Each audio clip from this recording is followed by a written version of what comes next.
Another bright spot podcast. Another bright spot. Another bright spot. Another bright spot. Another bright spot podcast. Hi, I am Neale Mile. Welcome to another episode of the Another Bright Spark podcast. My guest today is Gary Digva. Hi, Gary. Hi, Gary. I don't know where to look. Gary, Road Angel. How you doing? It's too bad. Yeah. So Gary's the owner of Road Angel. I want to talk to you because your product is really, really interesting to us. There's a lot of electronic development which ties into what we do as a business. But you had quite humble beginnings. So Gary started off selling mobile accessories on basically a market stall. You bought the rights to Road Angel, and I mean, it's a really impressive story. What I've invited you here to start off to talk about is what was involved in scaling that up from going from that to such a large organization. What were the challenges? So originally my father and my elder brothers started the business on a market store, literally going to markets and selling brick and brack and all sorts of stuff. And my elder two brothers had a really keen interest in electronics, and particularly automotive electronics, speakers, amplifiers for cars, etc. So one day my father took my brothers to a retailer, and they were looking around and said, look, we really want to give this stuff a go. And we had no money, literally nothing. They scraped up 500 quid or something, and they went and picked 500 quid's worth of gear, maybe 1,000. And the guy was an old guy at the time, and he says, you know what, you look like honest people, so I'll take the 500 quid and sell what you sell and pay me the balance next week. So they went to the markets, and literally they sold out. And it was like phenomenal. You're talking late 80s, early 90s. These guys done like £1,000 on a market store, which is unbelievable. What was the secret to the success? Personality, product? I think knowledge is really important. You've got to know what you're talking about. And if you've got passion in anything and you know what you're talking about, don't just make it up. But you've got the passion and the intelligence and the technical know-how, people will buy. Yeah. Because people buy from people. They don't buy on tech spec or sheets or anything like that. Yeah. Trust as well, isn't it? Trust is really important. So those guys, they sort of continued and built the market stall up from just being sort of non-tech to car audio and technical products. When I joined the business, I was literally like 12 years old, and I came in because I was really keen. Just 9 years ago? Yeah, not long at all. Literally just when I passed my test, yeah. And so started joining the business, and I had a really keen interest in IT. So I had all the PCs, all the gaming machines, used to program, used to do my own thing, and I was like, you know what, guys, we can really bring technology into the fold. Scale it up. Yeah, let's scale it up. And at that time, we had no intention of scaling anything. It was just a case of make a living, do well, have food at the end of the table in the evening, and you've done all right. Yeah. So feed the family, look at yourself. That's that what was the ambition. That was the ambition. It was never to go and run a big business. So I joined the business in the late 90s, and we brought into the internet. So the first thing I launched was online commerce. Let's digitize everything, automation, and I brought that technology side into the business. We then started going creative in our technology products. So we then started going to Far East in China and bringing in products off the shelf initially, but then later bespoking them to how we needed them in terms of cosmetics changes. Right. Going one step beyond that, we then started, because I've got keen interest in electronics, studied electronics at school, got a keen interest in that. I then started talking to the factories about customizing the electronics to get it more European friendly. Yeah. Because the key is the Chinese are great, but they build products for their market or the American market that they follow, not European or in particular Britain, because we're different. Different language, different way of thinking, different mannerisms. Yeah. It's just subtle things, isn't it? And you want a better user experience for a native to pick up. 100%. So we brought in that technology part of the business, which did phenomenally well. We then grew our own retail stores because we became a retailer. We had at one point 12 retail stores throughout the UK, which was a great part of the business. And then guess what happened?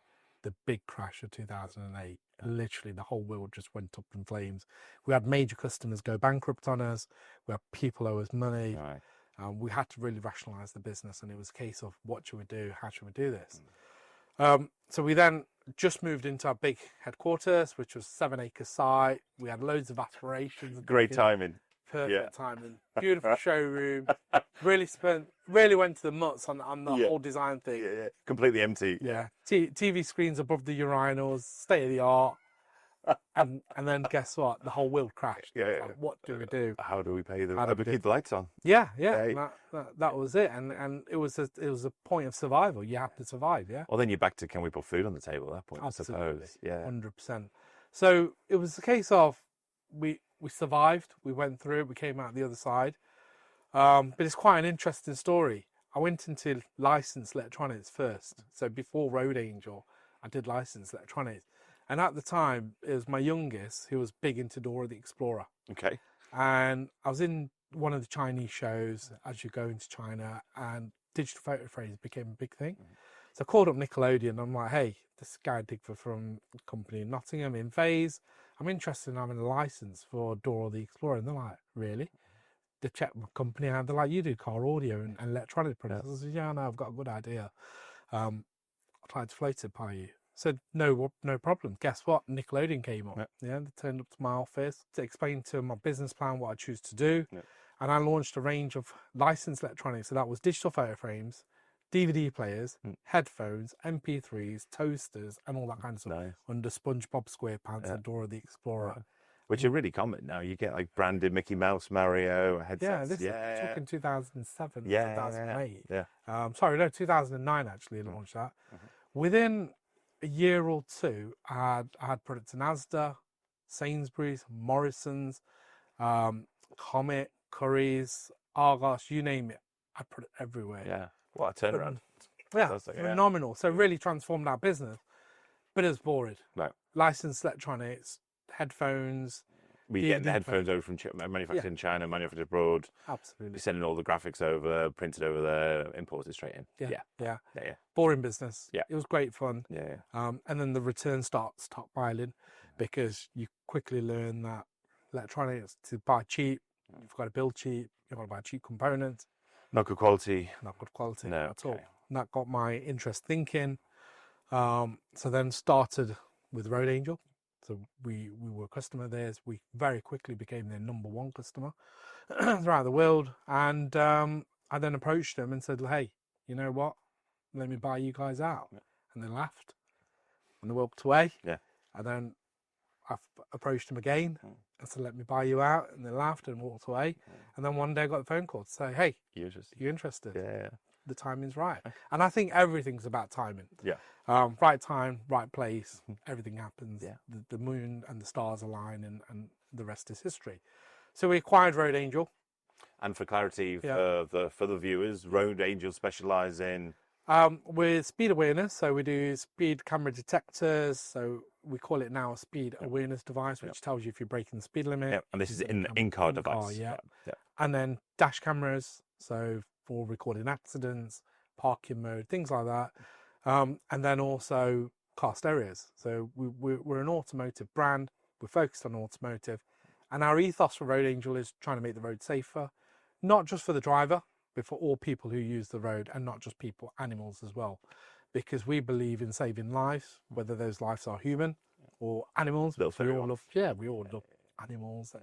We don't want to run over a cat or a dog or a fox or anything, because it has impact. It affects everybody. Well, it does. I mean, she's going to hate me for mentioning this. My considerably about half has learned to drive at the minute. She's doing very, very well. Jenny, you're fantastic. But she had to brake suddenly. A squirrel ran across the road and another oncoming car hit it.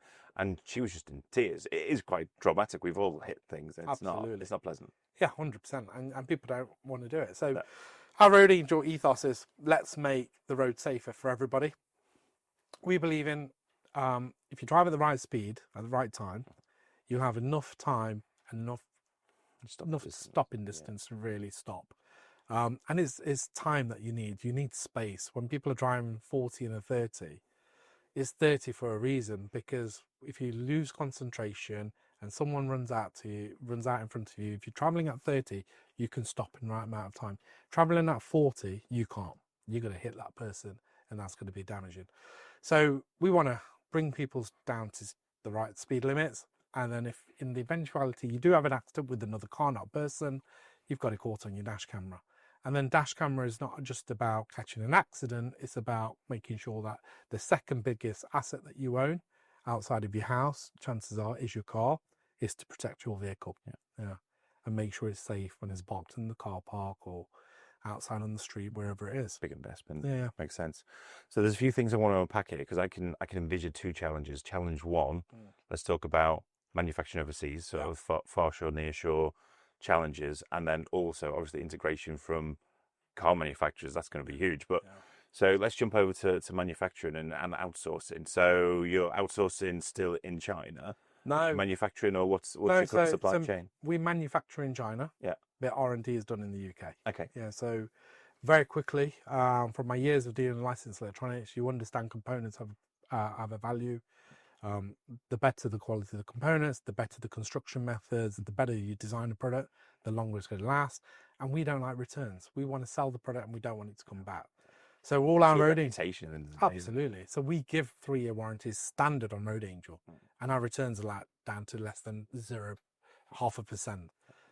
So it's a case of give 3-year warranty, build a quality product, but you've got to design that here because you don't want to cut any corners. China and Asia are great, but they're interested in margin and profitability, and so are we in terms of business. But we also know that it costs money to do reverse logistics, to handle returns, customer service. So if you make a product that's good quality, reliable, doesn't break down, you're saving money in the long run. So we won't save 50p or a cent or a pound. We'll just pay extra and make sure that that product doesn't break down. So R&D is really important to us. Engineering is really important to us. So engineering, R&D, electronics design, industrial design, it's all done in the UK. Yeah. What's important for you for a supply partner then for R&D? What do you look for?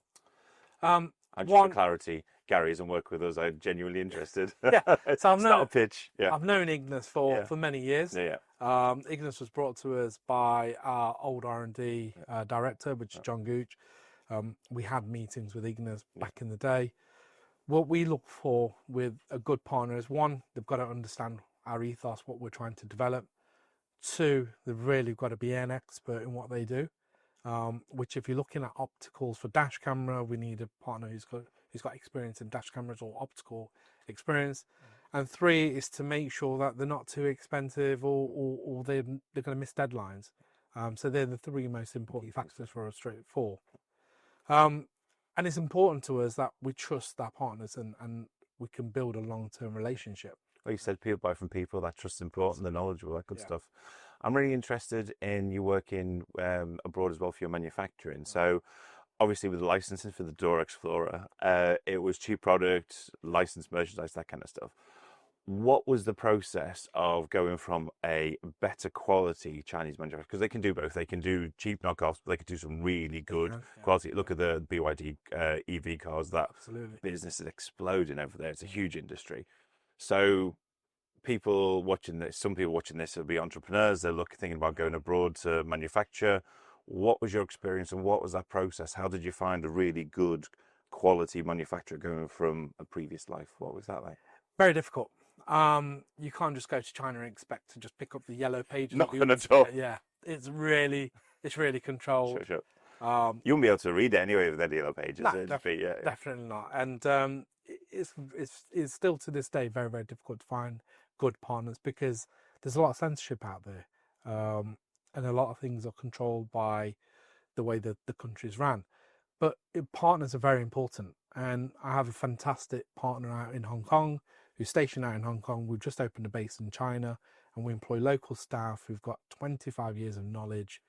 And those guys have been working in the electronics industry for a long time. So some of them worked in Hong Kong when Hong Kong was electronics industry. Can you remember back in the days? Yeah, it was a huge hub. Back in the day when before China, it was all in Hong Kong. Yeah. So we've got some guys who've got that knowledge. And whilst the world is small, it's a very big place. It's a very small place. And you find out who the good factories are, who are the guys who you can trust and rely on. And there's some phenomenal suppliers out there.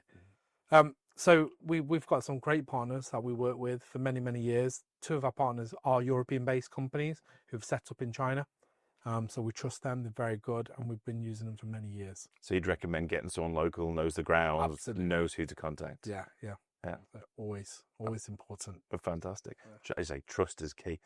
So jumping back to the other point that I want to talk about, obviously we're in a very integrated world, as you know, software, Yeah. mechanics software, car manufacturers. You think about a TomTom, no one buys a TomTom anymore. No. They've got the phone, they've got the GPS, you plug it in, you've got Apple, you've got Google, your phone just connects and stuff. How are you facing that challenge with Road Angel? And what sort of extra features are you looking at, and how do you keep I'm gonna answer that question in two parts. So first, we at Road Angel developed the connected GPS satellite navigation system in 2007 before TomTom. Yeah. So Road Angel's been doing IoT since 2007, before IoT was a thing. So that was a challenge, and TomTom came over and took the market. They became the default brand, marketing, investment, more marketing, and literally everybody brought their product. And that's what it was. So wiped out loads of big players, people like Garmin, etc. Garmin, you forgot that name. Yeah. I think I had a Garmin.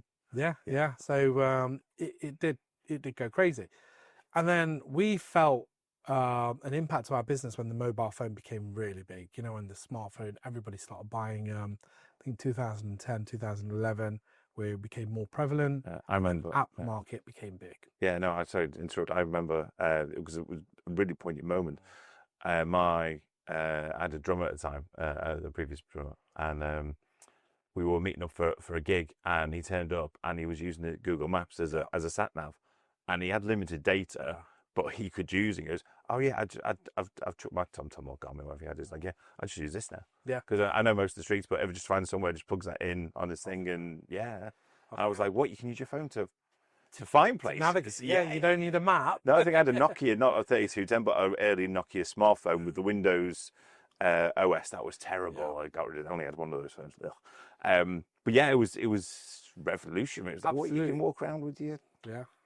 And the App Store just transformed business. Yeah. And then TomTom became an app, didn't it? Absolutely. When the physical product came away. And that had damaged our business, many businesses, because everybody wants a free product, don't they? They want to be a case of, I can download this app for either £1 or £2 or for free, and I can use it.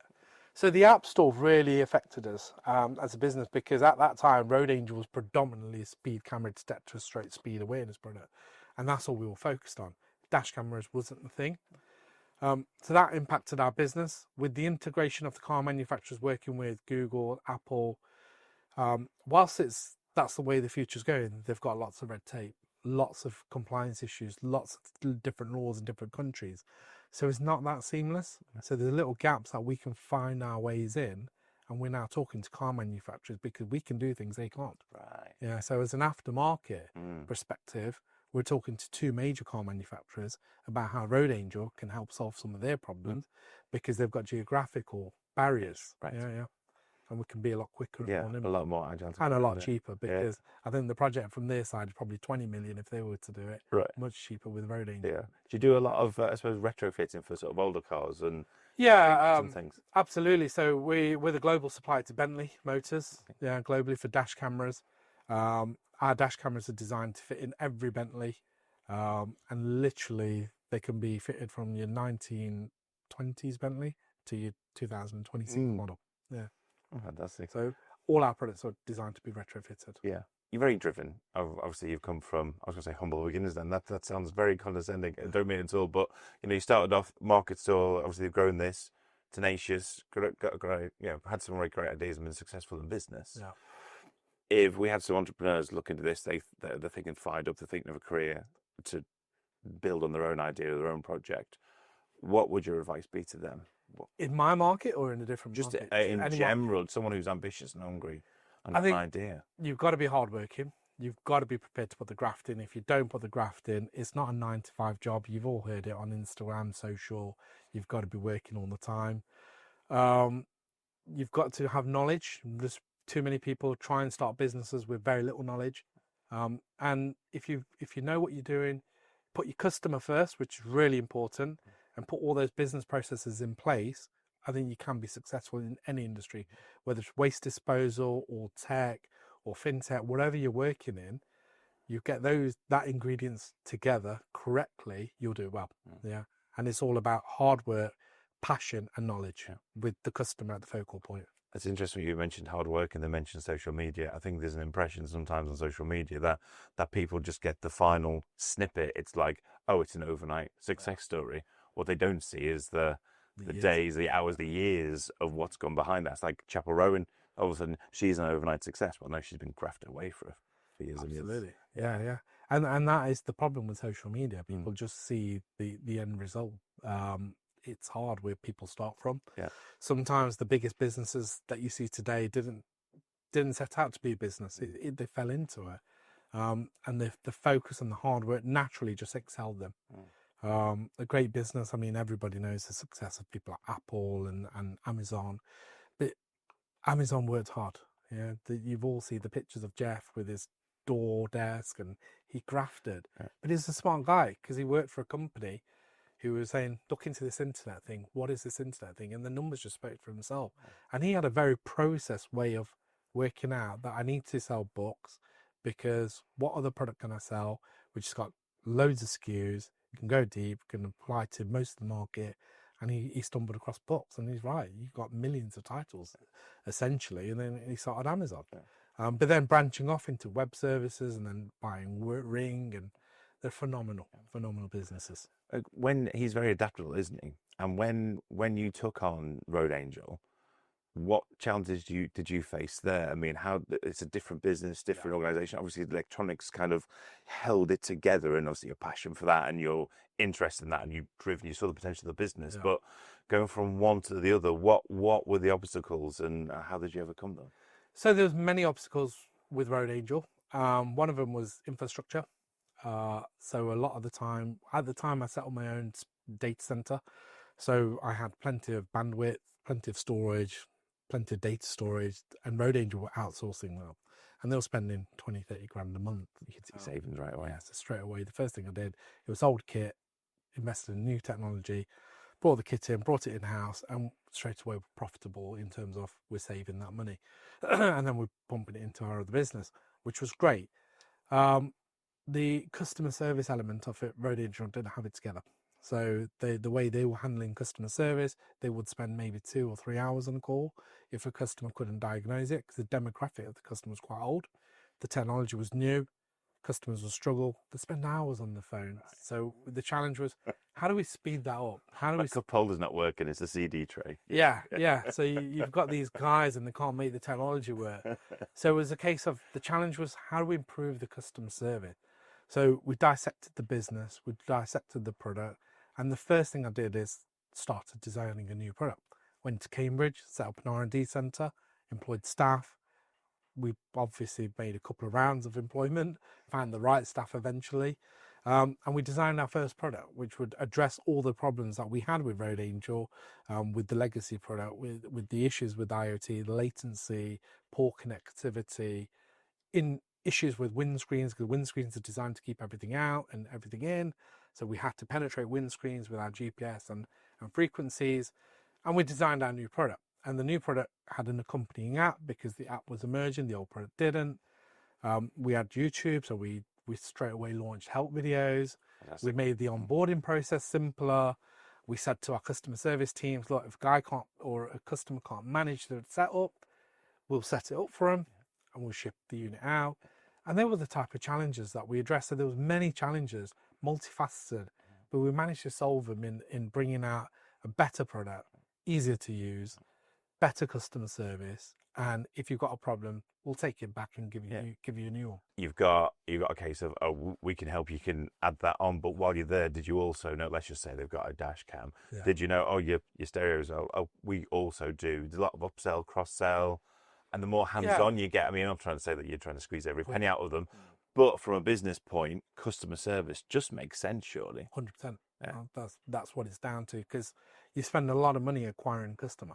Advertising, whether it's billboard, magazine, YouTube, wherever you're advertising, you're spending money. And once you've acquired that customer, you must maintain that customer and keep them.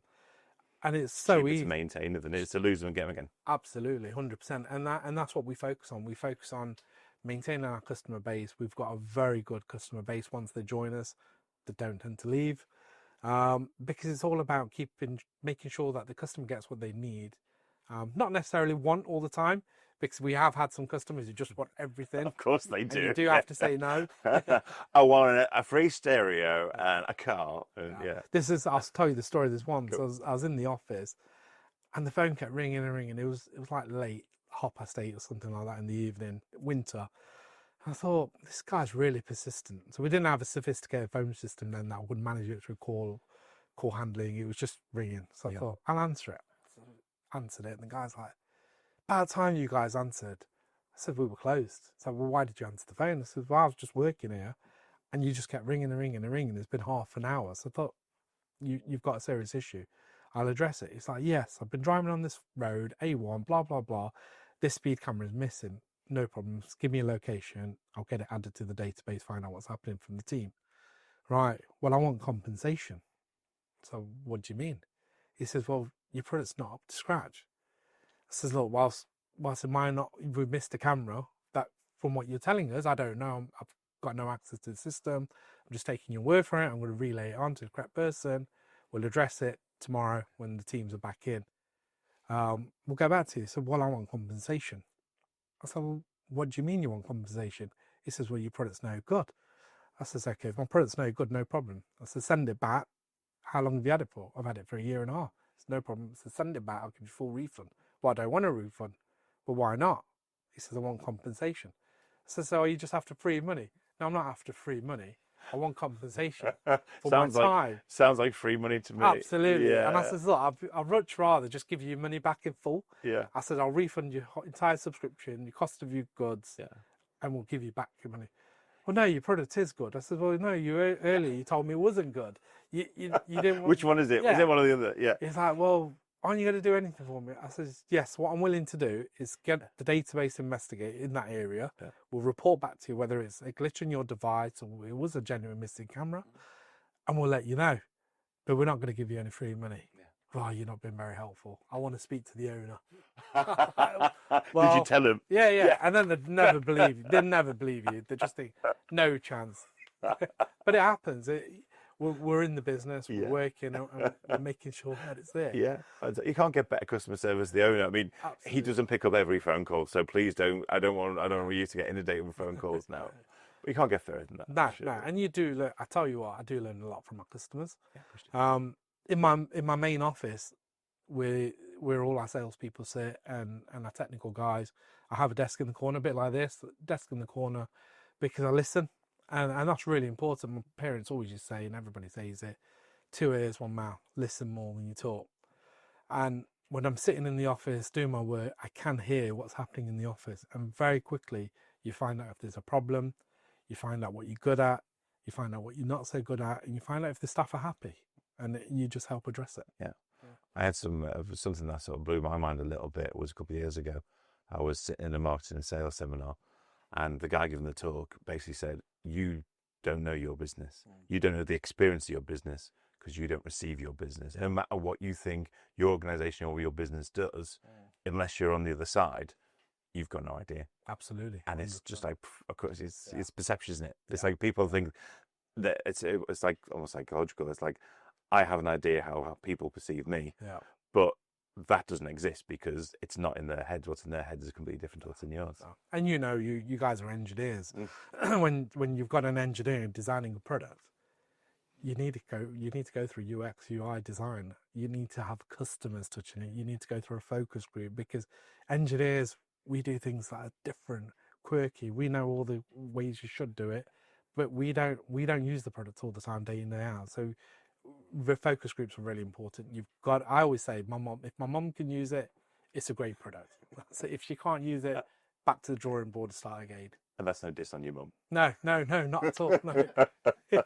Well, you nailed it on the head before as well. You were talking about you're buying from China very early on. Yeah. It's like you had to get them adapted to the European market because if an end user can't use it, then it's not worth the price. Yeah, I say it. My customers will tell you, and anybody you ask, we've got chubby fingers. Yeah, we have got chubby fingers in the UK. Not just UK, but Europe. Sure. And the King's got really chubby fingers, by the way.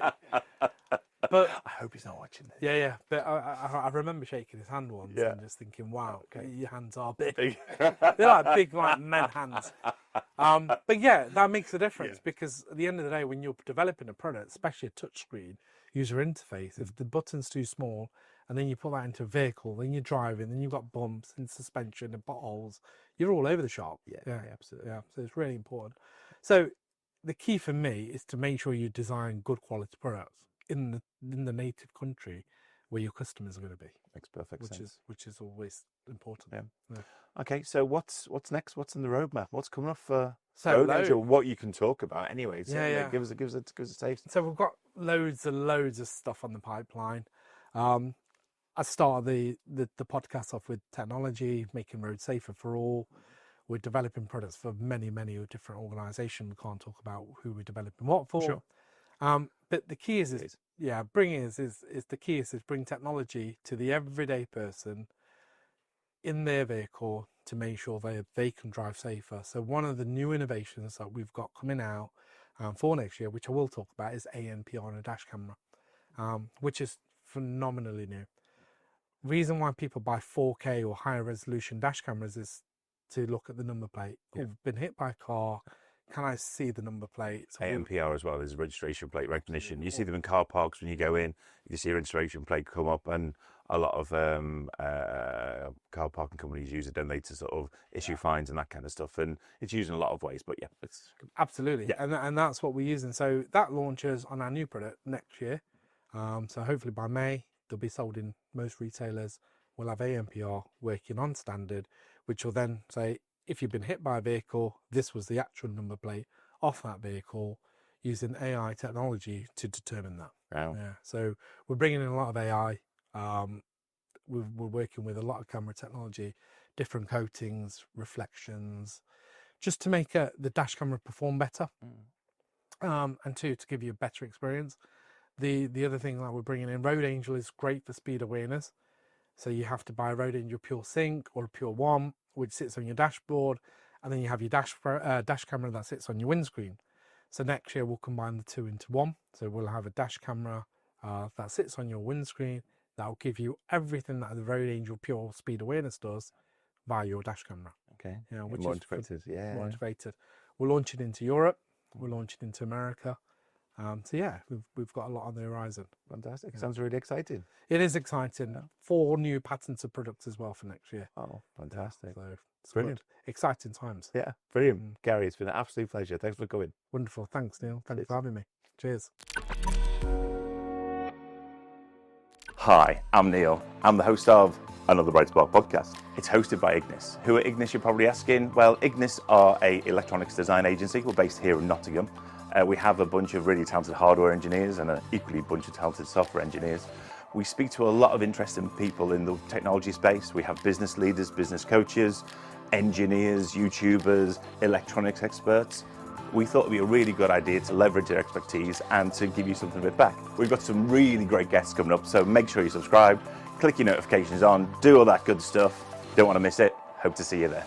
And it said, just want to ask your advice about something. I said, go on, was it? He said, got this opportunity that somebody's offered our band a recording contract. Honestly, Matt, if you've got the opportunity of doing it, brilliant. And they went on to become OMD, Orchestral Maneuvers in the Dark. The fact that we want that physical object and we still go through the process of putting it in, needle on the thing and scratchy sound, but we still get to enjoy that. There is something fundamentally tactile. I'll read one comment, or one will just come up on the app and it'll just sort of stick you, because it's real criticism. That's the thing, and as a content creator or YouTuber, you know, it can't be anything but personal. The bias issue is the one that worries me probably most, hallucinating.